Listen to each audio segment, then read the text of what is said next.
Chapter 9. The Echoes of the Past. Days passed in the subway station, and the small group grew accustomed to their new reality.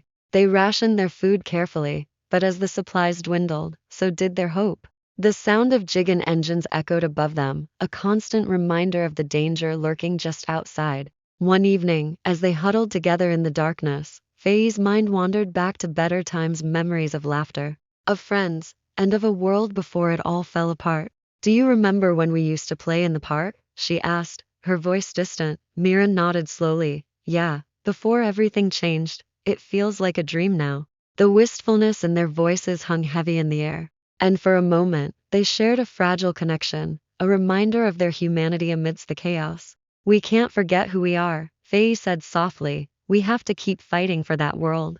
But as she spoke, a sudden noise erupted from above, a loud crash followed by the unmistakable sound of footsteps. The Jigen were searching for them.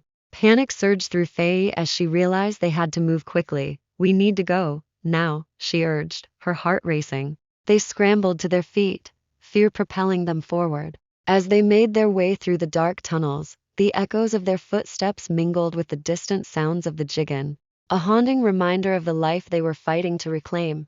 Chapter 10. The Reckoning. Emerging from the subway station, the trio found themselves in an alleyway, the night sky overhead filled with ominous clouds. They had escaped the immediate danger, but the world outside was still fraught with peril. "Where do we go now?" Kai asked, his voice trembling. Fei looked around, her mind racing. "We need to find a place to hide and regroup. There's a small abandoned building a few blocks from here. We can't stay out in the open."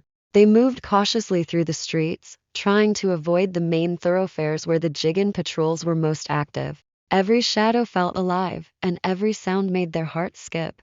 The weight of their situation loomed over them, threatening to crush their spirits. As they approached the building, Fei felt a surge of determination. They would not let fear dictate their lives. "We'll make this work," she reassured them, her voice steady. "We'll find a way to gather supplies, and we'll keep each other safe." Inside the abandoned building, they began to search for supplies. The air was thick with dust, and cobwebs clung to the corners. But as they rummaged through the debris, they found a small stash of canned goods hidden beneath a loose floorboard. Hope flickered in Fei's chest as she shared the discovery with Kai and Mira. "This will help us," she said, a sense of relief washing over her. "But we need to be smart about it. We can't attract attention." As they settled into their new hideout, the reality of their situation became clear. They were weak, vulnerable, and alone, but together, they were stronger than they realized. Fei vowed to protect her companions and to find a way to reclaim their lives in a world that had turned against them. Chapter 11. The Turning Tide. With their newfound supplies, Fei felt a flicker of optimism return. They had managed to secure food, and for the first time in days, their bellies were full. As they sat together, sharing stories and laughter, Fei noticed a change in the atmosphere. The camaraderie that had once existed among the group began to blossom once more, albeit in a fragile form.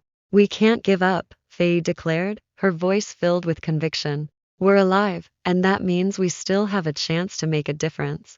Mira and Kai nodded, their eyes reflecting a mix of determination and hope.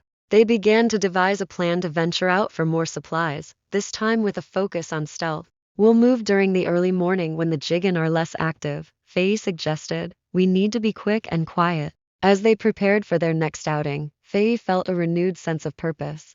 They would reclaim their lives, not just for themselves, but for those they had lost. The following morning, they set out at dawn, hearts pounding with both fear and excitement. They navigated the desolate streets, moving like shadows as they searched for resources. Each successful find, whether it was a can of food or a bottle of water, fueled their determination. But as they scoured the ruins, Fei couldn't shake the feeling that they were being watched. The Jigen were relentless, and their patrols felt closer than ever.